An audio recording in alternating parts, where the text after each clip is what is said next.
Good evening, everyone, and welcome to Dr. Jane's DC. This is coming to you live from your nation's capital. This has been a truly historic day. I want everyone to know. As many of you do know, today was lobby day for the state of Virginia legislature. It was scheduled as a day where citizens can come to the State House in Virginia, in the capital of Richmond, air their grievances, have discussions with legislators, and air their opinions, share their opinions. It grew into something much bigger than it usually is because the government in Virginia, not only the executive, the governor, Ralph Blackface Baby Killer Northam, but the entire legislature, made up of the Senate, State Senate, and the House of Delegates, went in the last election completely Democrat. And we're going to talk about that during the show a little bit because I need to set the record straight for some comments that I saw as a theme on social media today, where people were, somewhat criticizing and attacking the citizens of Virginia as though they were lazy and didn't get out to vote. Even some people on the right that I'm very disappointed in, because people know full well there are many, many challenges in terms of election fraud that we have to overcome in Virginia and in many other states in the country. But before I get to that, I want to review for people what this was about.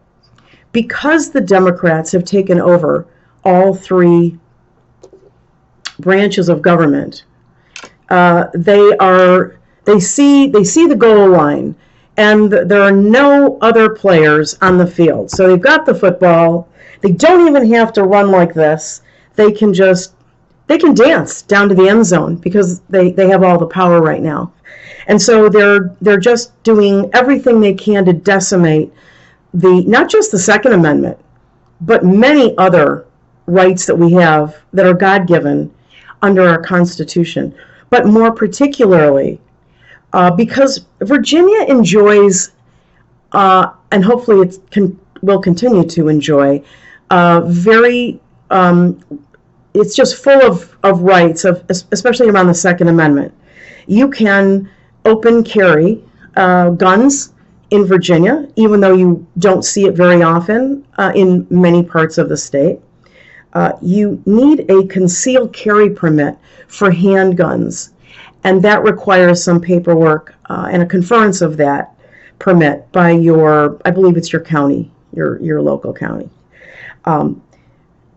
Rifles and long guns don't require a conceal permit, because you can't conceal them that well.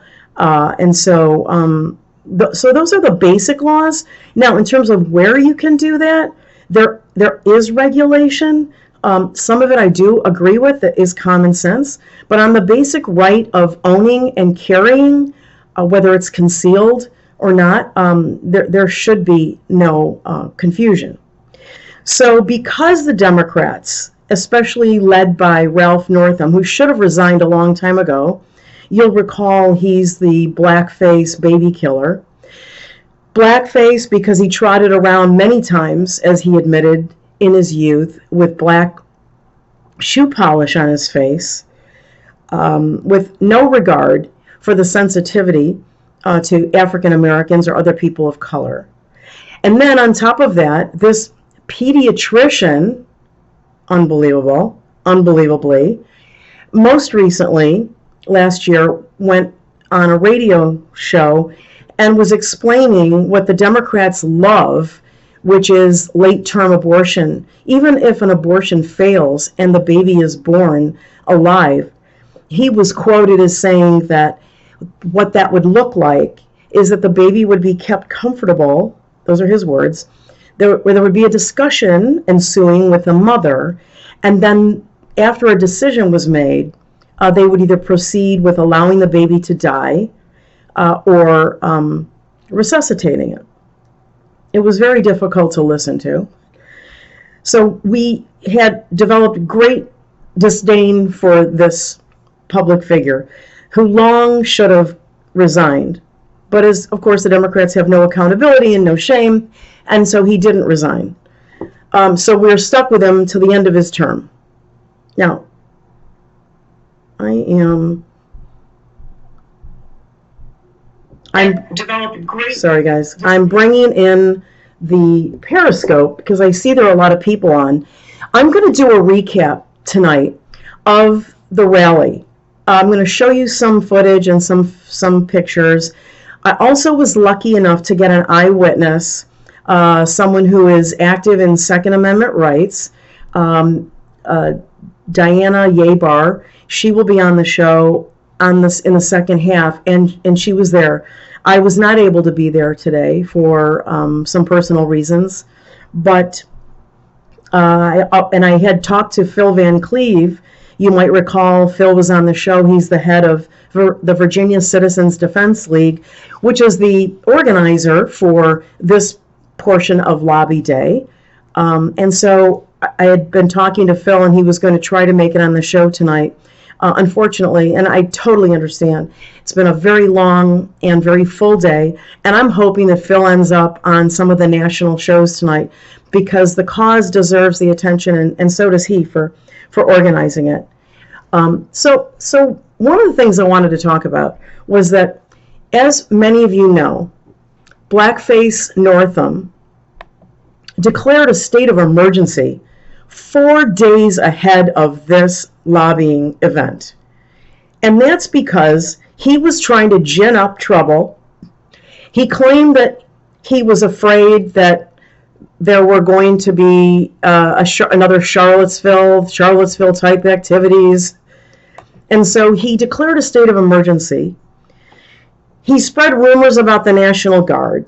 He had people, or his workers, put a chain link fence perimeter to create a pen, which looked like a potential massacre. And I think he was sending signals to Antifa, violent Antifa type groups. Now, one of the things I saw on social media today that really bothered me, and I tweeted about it a couple of times, was the criticism of the protesters and the rally goers for having the audacity to tromp on Martin Luther King Day. I heard comments, I read comments to the effect of these people are cowards. Sure, they're racist because they picked Martin Luther King Day. Well, those morons didn't realize that it's actually the Virginia legislature, the Democrats, the Communist Democrat-run Virginia legislature that chooses those lobby days, and including Martin Luther King Day, January 20th. So that was something that people needed to understand. Then, of course, along the lines of the Charlottesville 2.0, Northam propagating, along with the help of the media, that this was going to be potentially very dangerous, and he said that there were extremists, white nationalists, which is kind of a dog whistle to the Antifa, the real fascists, for them, to really come and what happened in Charlottesville was not only were the police told to stand down, but they also were told to funnel the Antifa groups with the protesters against taking down monuments into the same place. So they really essentially set it up.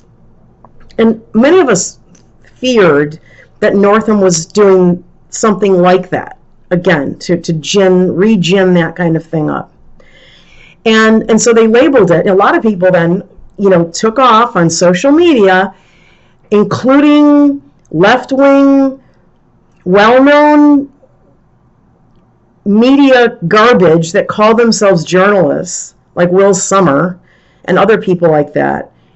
Look at the white nationalists. This is a white supremacist event.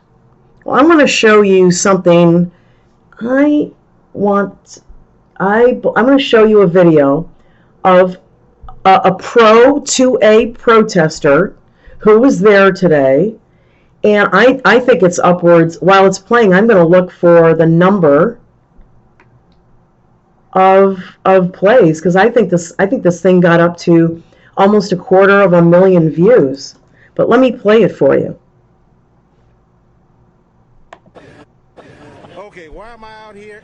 Basically, I'm out here because I got roped into it by the group of guys you see standing to my right. But the real reason I'm out here is I do not support in any way, shape, or form Governor Northam's and the Democrats' gun control. What I also don't support is the fact that every news piece you've seen on this weekend, they've always brought up the issue of race, as though it's nothing but white rednecks and hillbillies out here who care for the Second Amendment, when actually Black Americans, Asian Americans, Hispanic Americans, Americans in general care about the Second Amendment. I work at a gun store part-time, and I can't tell you the number of customers I see of all races, all colors, all creeds, who care about the Second Amendment and who just want to peaceably live their lives, enjoy their rights, and the Second Amendment.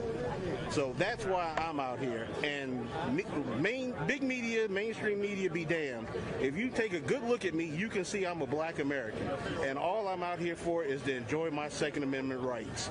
That's why I'm here. Great. And tell us about, what do you think about the cordoning off that's going on out here of the Capitol area? You know what?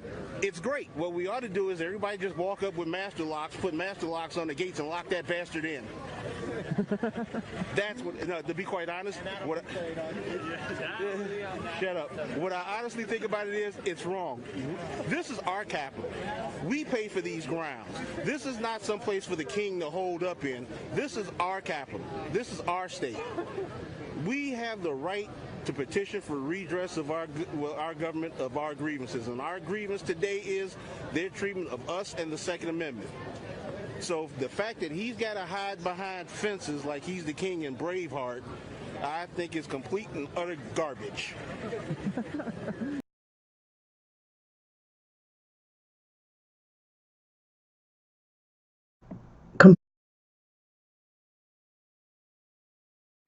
Totally agree with that gentleman. And there were many more like him. There were Asians, there were Hispanics, there were people of color. This is not a race or a racial event. And I think that was one aspect of the rally that sent a big message to America, the rest of America, to the left, and to people all over the world who are watching this today, that the media has been lying to all of you, to all of us. It's disgusting. And everything is racism with the left. And so nothing is racism. And I just thought that was really important for you to see. That film, which was taken, I believe the credit is in there. I do have it on my tweet. Over 700,000 views. So almost 750,000 views. And it's still going big time. So I thought that was really important for people to see the reality of an event like that. Now, this was estimates running somewhere between 25 and 50,000 people. Now, why are we uncertain about that? Because independent helicopters, drones were prohibited. So only the government had a couple of drones up there. In fact, I had someone send me some information today. One of the eyewitnesses said that there were 2 helicopters circulating. Obviously, they were related to the government, or maybe media helicopters that were allowed by Northam's posse. And there were 2 drones that were seen. Now, drones were prohibited for the general public, so we can't verify government estimates. I don't believe whatever the Virginia government tells us in terms of the surveillance and the number of attendees. But I believe it was probably closer to 40 or 50,000 people, because you could see, let me show you some pictures. You could see that this thing really, now just bled and spread into the streets. I shouldn't say bled, that's a bad term for today, even though it was peaceful. And as far as we know, no one was hurt, and there were certainly no gun battles that went on. This is the Virginia State House. This is the capital of Virginia. This is where the legislators do their work. And so that patch that's empty to the right was cordoned off, so people could not be there. The inner pen, if you will, that Northam freaked out and created is filled with people. Those people were required to disarm, and I think that they did that because they wanted to fill that area and they wanted their voices heard. They kind of took one for the team in a way, because the rest of the attendees who were outside of that pen that Northam put up, by the way, I thought Democrats didn't like walls, but I guess sometimes they do when it serves them. And so the rest of the people were filled out into the street. I'm going to show you another picture here. This was outside of the pen. And yes, people were fully armed. Many of them were armed in full tactical gear with every type of weapon because they could. And the messaging was that they were exercising their Second Amendment right, and that they were going to be out in public with whatever they wanted to be out with.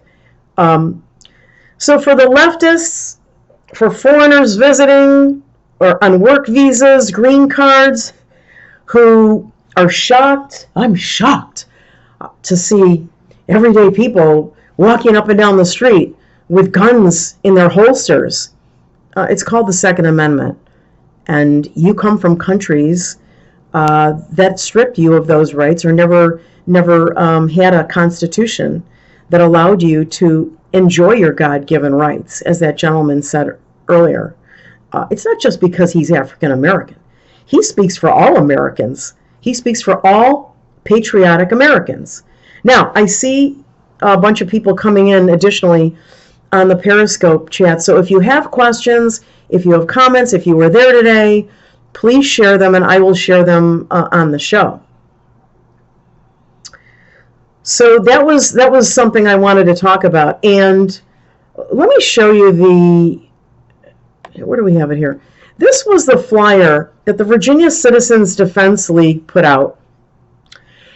This was for the rally that was occurring today. This is every year, folks. This was not some, pro-gun militia event that was created out of nowhere. This is scheduled every year, and the dates are set by the Virginia legislature. This one just happened to get a lot of attention, and VCDL created and organized a lot of pro-gun groups because we are in trouble in Virginia. Why are we in trouble? Because, like I said, the Democrats know that they have the executive and legislative branches to themselves right now. And so when I say they're making a run to the end zone, they know there's nobody else on the field. They can clearly make their way down there and score with all of these laws that they're putting forward that are designed to take away our Second Amendment rights. I mean, I saw some stuff on social media today where people were saying, well, everybody's all excited. All they want is they're very mild. They just want background checks and you could limiting to only buying one gun a month. Hello? Who are you? Who's the government? Who's anyone to tell a law-abiding citizen that you can only buy one gun a month? Get the hell out of here. I want to make sure you can see my pin. This is what a lot of the folks were wearing at the rally today. Various versions, larger ones, stickers. And so somebody posted something on my Twitter feed to the effect that, well, I wouldn't feel very safe with somebody had, if I was at an event and somebody had a gun. And I said, try telling that to the people in the church in Texas. Remember where Mr. Wilson, the trained the pistol instructor, a safety instructor, happened to be the third armed guy in the church. And if it wasn't for him, that bad guy with the gun would have sprayed that entire, room, that whole church, and it would have been a bloodbath and a massacre. Thank God he was in there. And it goes to show you also the value of concealed carry, and why, yes, it's nice to have the ability to open carry in a state.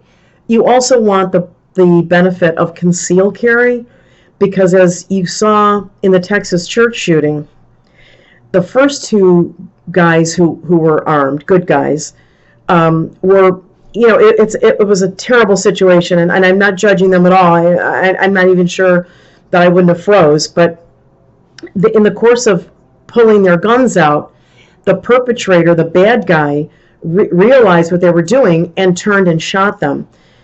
That gave, unfortunately or fortunately, that gave Mr. Wilson time to be clandestine about it, but then to take out his gun, draw his weapon, and shoot the guy and take him down, take that threat down.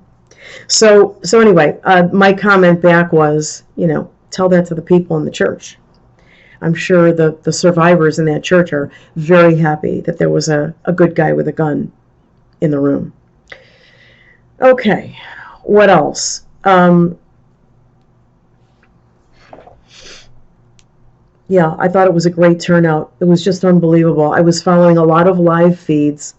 I was really touched by everything that was, that everything that the number of people that came, people that left their families behind, took a chance. But I'm so proud of the fact that this was such a peaceful event. I'm not surprised. I tweeted something out today to the effect that, when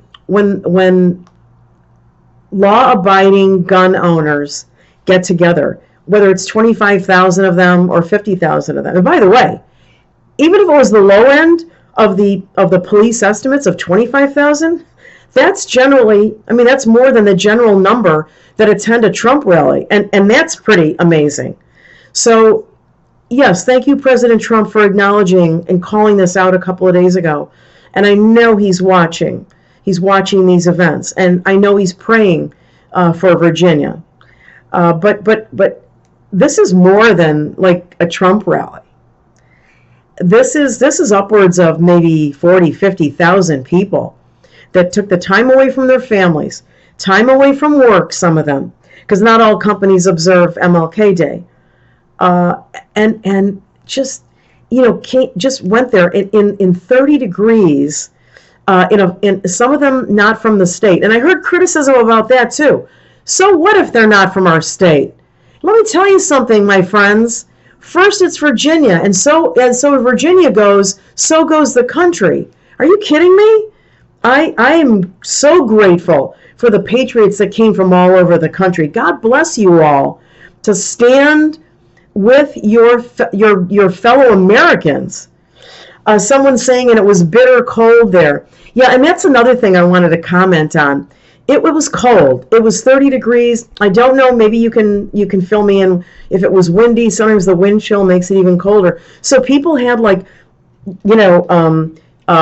scarves, and sometimes it went over their faces, and they had hoodies and hats because it was freezing. And people were saying, "Oh, they're acting like Antifa." No, maybe Antifa didn't come out because it was too early and too cold. That's right, brothers in arms. I'm grateful for the people that came from all over the country. I saw interviews and live feeds where people had come from as far as Alaska, if you can believe that. That's fantastic. God bless you all. You all, rather. Yes, and sisters in arms as well. I saw a lot of women who were not afraid. Last year, or this past weekend, rather, met a woman who's running in, I think this is the 1st District in Virginia, Alicia Andrews, former Marine, and she was there. She was there, and I saw her at a gun show on Sunday. She was planning on going, and I know there are a lot of women just as tough as her. Someone said there were a few Antifa demonstrating against the governor. Well, that's nice. Maybe they can stop being Antifa, since their former governor, Tim Kaine, is the father of an Antifa warrior. So anyway, I just thought it was really important. I didn't like seeing Virginia voters blamed.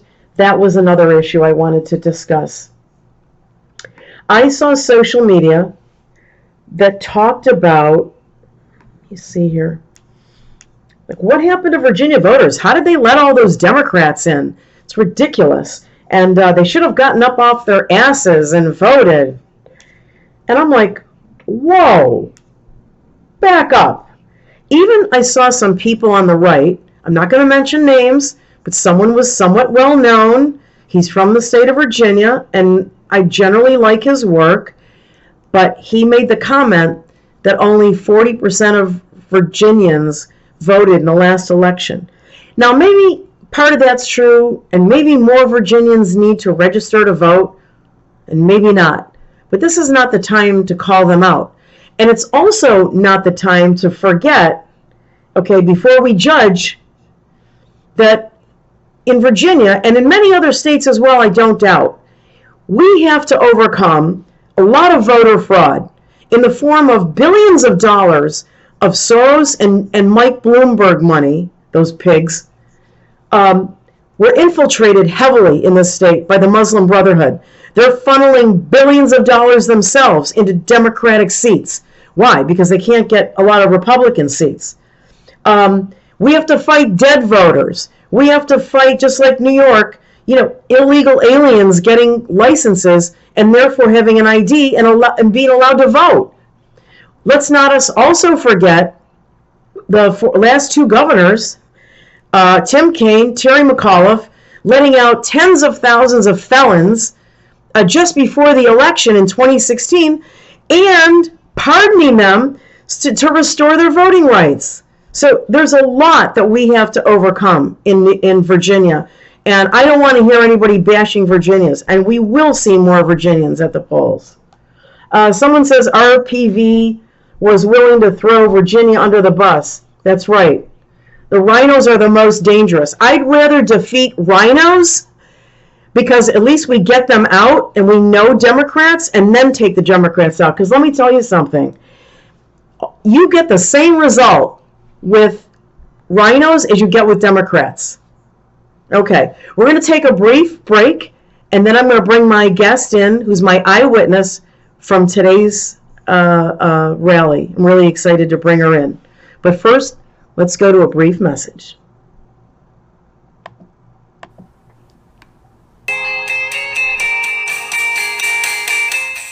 This is Dr. Jane Ruby in Washington, D.C., author of A Sea of New Media.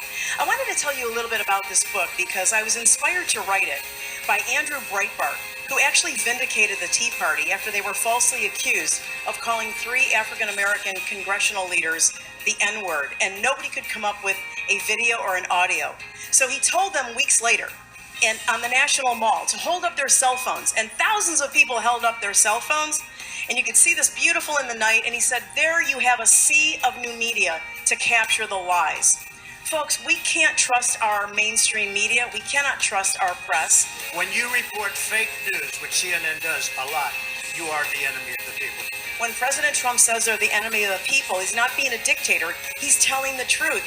They won't tell us the truth. But if we all have our cameras out in public, they can't lie if thousands of us are showing a video of something happening or not happening.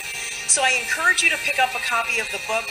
It's called A Sea of New Media. And if you think you can't make a difference, think about the guy who caught Hillary Clinton on tape. The average citizen caught Hillary Clinton being dragged into the van at the 9/11 memorial in 2016. We never would have known she was ill if it wasn't for that single individual citizen. Pick up a copy of A Sea of New Media on Amazon, and if you happen to see me around DC, I'll be happy to sign the book for you and give you a big hug. I'm on Facebook and Twitter, and I have a show in DC called Dr. Jane's DC, Tuesday and Thursday nights on the Exceptional Conservative Network. Please join me again. I'm Dr. Jane Ruby. See you next time.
Hey guys, welcome back to the show.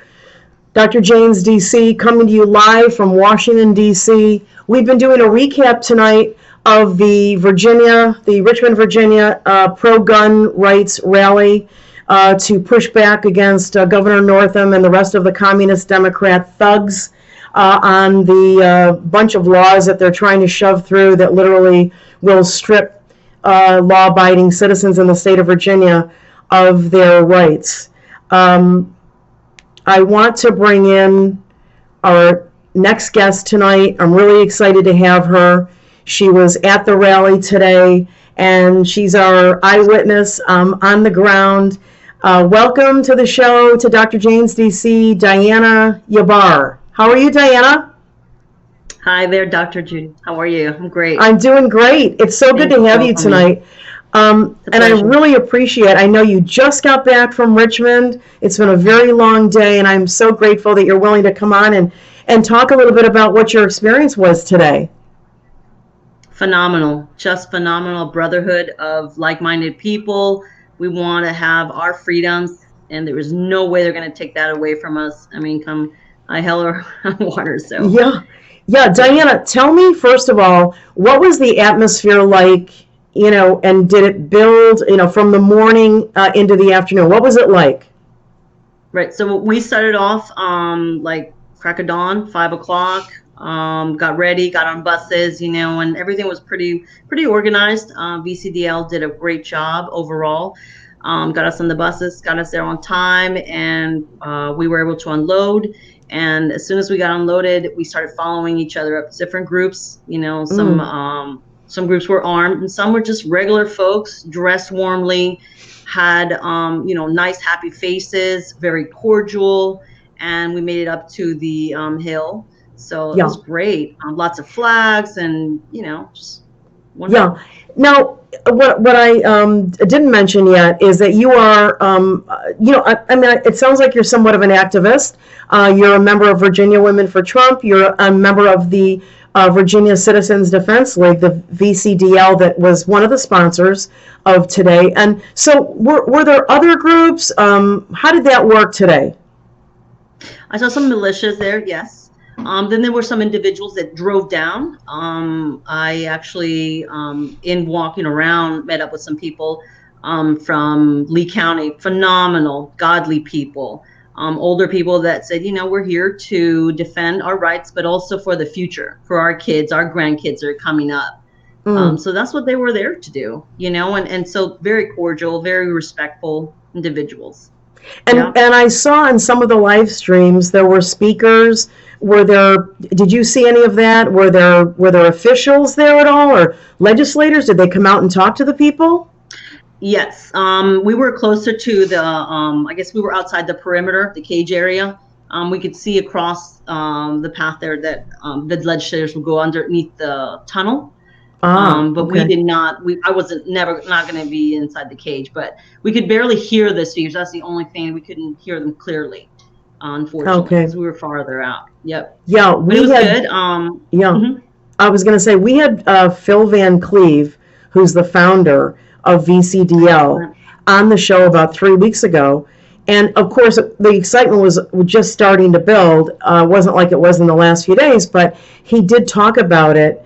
And I know he had a platform there today, but who knows? That's good feedback for him in terms of maybe next year. I think we're going to need it next year because we're not going to be able to get all of the Democrats out, by then. But I wanted to ask you, was there discussion about the laws that the Democrats are trying to shove through in Virginia? Was there any education or pamphlets or discussion about that today?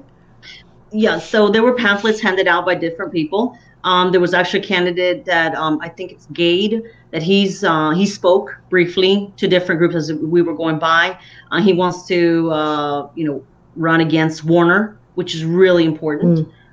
So there were also people who were signing up, new voters, which was really great. So we were getting in conversations in and out, and we could hear conversations going on amongst people too. So it's not just 2A, it's several legislations that are coming up. So this is just the beginning, of a tidal wave if you're not careful. Yep. Yeah. Now there was a lot of talk I think a lot of it was mostly rumor about, Antifa groups coming. Did you see any trouble? Did you see any people getting into arguments or any kind of altercations at all today? No, nothing at all. I have not felt any safer, you know. It was phenomenal. People were really great, cordial. The ones that were bringing in their weapons and stuff, nice, friendly, and it was like they were protecting us, the ones that had no weapons. I didn't go with any weapons. I took my a kit. Actually, one of my in a group that I met up was really good enough to let me have a medic's kit, so I took that down because you never knew. Sure. Prepare for the worst and hope for the best, right? But other than that, that was best experience ever. Yeah. I was just saying on the show earlier before you came on that what's really amazing is that in a natural way, what it showed today to the world and the rest of the country is that when law-abiding gun owners get together, there isn't Antifa-style arguing and violence and threats and tension. And so it sounds like you felt that there was a very safe and very pleasant atmosphere. And that's a lot of people, right? Like 25, 30, definitely. 40,000? There was a point in time where it was tighter to get through some areas, but no one pushed. You could say, excuse me, and people are like, oh, sorry. They moved away a little bit, just enough so you can get through. So there was never a moment where you feel like you're going to get pushed around or crushed or nothing like that. Nothing like that. I mean, these are individuals who want to just protect their families, right? Have that right, which is our constitutional right. And it's not like we're asking, please. It's already there. So this is just the beginning of what's probably going to keep going. And I hope it keeps going. Oh, yeah. We're going to have to keep up with this. I mean, this isn't just today. Diane, I wanted to ask you, getting back to that pen, that Northam created, the chain link fence, that no gun zone pen. If you witnessed anything around the security to get in, did people just go without their firearms, or did people have firearms thinking they might be able to get through? Because what I'm asking you is, I wanted to know if the police took from that security checkpoint, did they take anybody's weapons? I didn't see any. I just, as I was walking through there, that was, I think, Franklin and 9th, if I'm not mistaken, it's by that St. Paul's Episcopal. So they had the line coming up towards the entrance. What I saw was no one had weapons, nothing. They were just wearing light jackets and so forth, and men and women that were just coming up. Some had signs and so forth. That was it. So they were already prepared, so that they didn't have that issue, and they were, like I said, they were following those that were in the cage, if you would, or cordoned off. They knew the rules. They were not going to cause any disruptions. They just wanted to be heard, seen and heard for that matter. That's a good point. And the other thing is that, they're law abiding. So they wanted to be heard up closer, and they left their guns at home, even though they know it's not legal, that their rights were being violated. I wanted to share with you somebody, because I have an open, line on Periscope. Somebody said Antifa cowards probably stayed away from large crowds because they knew people were armed. They're cowards, and they're gonna pick on people when they're in a gun-free zone or when they're unprotected. Any discussion about that today down there? We were wondering amongst ourselves. We didn't see anything. We didn't hear anything, which was good. We were very happy about that, because it's about what we want, right? As a cohesive unit. We don't need any of those issues. And we went there with a purpose, and that was accomplished, and that's phenomenal. And afterwards, I think there were some comments made on social media that perhaps there were some, but they kind of stayed away because they knew, look, you're going to get overpowered like quick, so, real quick. Yeah. Wasn't going to happen. Good guys, too many good guys with guns, right? Yes, definitely. Yeah. Definitely. So tell me how the event broke up and what that atmosphere was like, the crowds. What was it like as it ended? So I think we headed out closer to like noon, and it was starting to wrap up. But we headed out. I was with a buddy, so we headed out because we were riding on buses, and we want to make sure we got enough time so we could find the bus. But people were starting to leave out and go to different areas. And along the way, we met up, like I said, the gentleman from Lee County. We kind of stopped off a little, took more pictures, and chatted with them a bit, and then started heading out towards the buses. There was a small group, Gunny. I met up with him too, and they were talking, doing small speech. People were kind of hanging around and just kind of slowly leaving. Again, no rushing, you didn't see anything of where it's like, you feel agitated or anything like that. Friendly faces, smiling, happy, it was good. Some guy was even singing on the side, singing anthem, singing some songs. I even put that up on Facebook Live because that's great. That's what we represent. That's what we want. We want a nice, cohesive atmosphere, right? So that's what happened. So everybody just started heading off to the buses who was riding them. Do you think that people watching, who couldn't be there today, do you think that they got a positive message about gun rights and people who are pushing for gun rights and our Second Amendment rights? Oh, definitely. I mean, I think the ones that are with us, that had to stay home for whatever reason, and it's well respected, then I think they realize, look, hey, we're the same kind, right? Same mindset. We want what's good for our families. We want our constitutional rights. And yes, support each other is really what's going on here, because there's a lot coming down the pike, and whatever issues we stand for, we want more support. Yes. So definitely, we have people coming from other states. My goodness. Yeah, I'm really, that was a blessing. And I saw some social media comments that said, what are those people doing? They should mind their own business. No, this is not a Virginia issue. This is an American issue, right? Now, somebody in the chat room here said, so happy it was peaceful, even though the idiots in the media wanted something to happen. And I believe that. I do believe that. But I think the media was totally stripped, naked today in their lies. And I wanted to read a question that somebody else in the chat room had. Did the police totally separate pro and anti demonstrators or allow them to mingle? Well, you're saying, Diana, that you didn't really witness any anti-protesters about gun rights, right? No, if they were there, they were in the fringes. If they were there, nobody knew, right? Yeah, they were kind of just watching.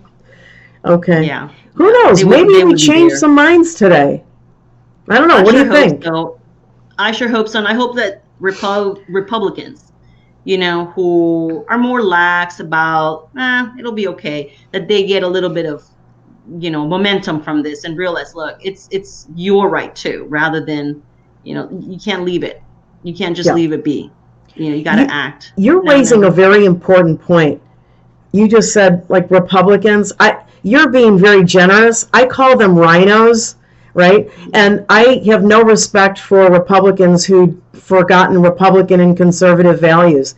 So I hope, you just made a very good point. I hope they, just as much as Ralph Northam and all the Democrats on the left that are trying to push these laws through, I hope the rhinos today across the country and in Washington realized, whoa, people are not going to sit for this, right? If they're lax. Nope. Yeah. Well, you seem really energized by the whole thing, even though you had a very long day. Before we say goodbye to you, I just want to ask you, is there any of your impressions, anything else we haven't talked about that you want to share with people who couldn't be there today? It was energizing. It really was. I was wired, I think, before I got to the bus, and I bet. I did have to take a snooze because, I knew it was going to be a lot of walking, but it was great. It was cold, but I wouldn't trade it for the world. This is something I'll carry with me for a long, long time. And you know what? To my brothers and sisters that were out there, it's phenomenal. Love it. Yeah. Love it. I have more brothers and sisters now than I thought, right? So. Yeah, you were part of history today down there. Amen. Amen. Really special. Well, God bless you for doing that, and thank you so much for coming on the show. I know you just got back in town, and I'm really appreciative, and I think people were very interested to hear about your experience. So thank you so much. Thank you for having me. You have a great evening. You too. Thank you, Diana. Thank you. All right. Bye-bye. So guys, that was, it's really great to, get a perspective from someone who is on the show. I see our TECN chat room. Thank you, Ken McClinton, for advertising the show and saying, yes, let's vote out the rhinos. That's, always, let's see. Oh, some questions. I apologize. I did miss them. We'll see. There were some officials that were there, according to Diana Yabar. So I'm really grateful to her for coming on the show. I really kind of nabbed her last minute when I knew she was back from the rally, and I thought it'd be really interesting to get, an eyewitness view. I almost had Phil Van Cleve as well to join as the other guest tonight with Diana, but he's had a very full day. Like I said, I'm really hoping he gets invited by mainstream media and is on some of the national shows tonight. I'm going to check that out after we sign off here tonight. And I thought it was great to have her on. She really gave us right from on the ground. You can see it was peaceful. If there was anyone there that was anti-Second Amendment or troublemaking, Antifa, all those were rumors. And if they were there, they were on the fringe, and there were a few of them, and they didn't dare start any trouble. So the message is, good guys with guns keep bad people in check, whether they have guns or not. Sometimes it's just the appearance or the knowledge that someone is armed or could be armed at an event that might thwart off Antifa or terrorism or just bad people, criminals. And that's really important. That's like putting up a sign when you have a security system in your home. Put up the sign and people can see, the equipment, and that's a deterrent.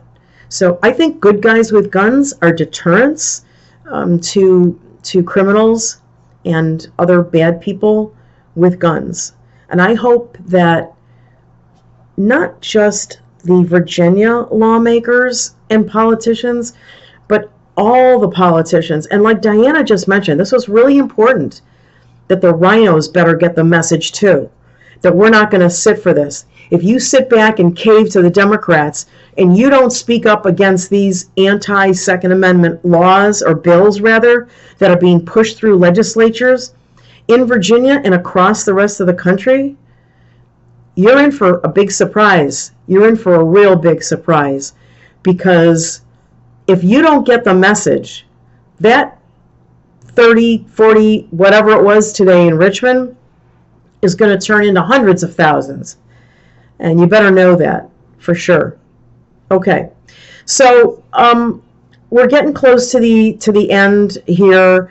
I just wanted to thank everybody for joining tonight.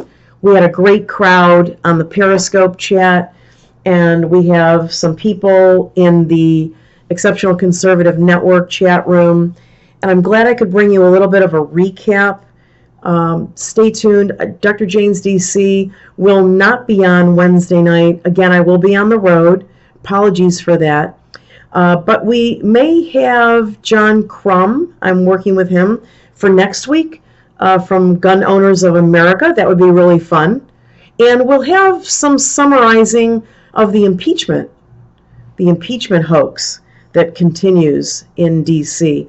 I believe I saw Ted Cruz, by the way, on the shows, the Sunday shows, and he was saying, I thought this made a little bit of sense, that if there's no trial in the Senate and the Senate just dismisses the charges, which are fake and they're not even real crimes anyway, the Democrats will be able to say, and they will say for a long time, that technically President Trump was impeached.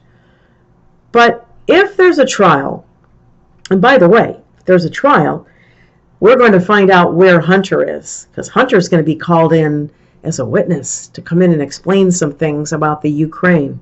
And so is Joe Biden. And by the way, did you see him in the Democratic debates? Oy vey. God, the guy doesn't even know where he is. Anyway, that was really sad in the debates. That was a real woo. Joe, go home, stop groping children, get off the campaign trail, babe, and be glad you're not in prison for your pedophilia. Really interesting. But anyway, it's going to be like shooting fish in a barrel for President Trump. Anyway, on the impeachment, I just want to finish up by saying that so if there's a trial, he will be properly acquitted, I'm sure, and then the impeachment really doesn't stand. So it's just a bunch of garbage anyway. Anyway, we're coming up on the hour. Please stay on the Exceptional Conservative Network. If you're on the DevNet link, you may have to get out and get back in. Ken McClellan will be on tonight, and he always has a fun show. I always love watching his show after mine, not only because he's a friend of mine, but because he kind of calms me down. It's sometimes it's funny, sometimes, there's a lot of heavy-spirited discussion. Other times it's meditative. I just love Ken. He is the bomb. So I want to say goodnight to everybody. Stay safe. Thanks be to God and for all the safety and the peace that was part of the rally today. Big message. Everybody went home safe. Loud and clear to the Democrats. You better stop, because it's not going to fly. It's not going to fly. This is the United States of America. And in the words of President Trump, we will never, ever become a socialist country. From Washington, D.C., tonight, I wish you good night. See you next time.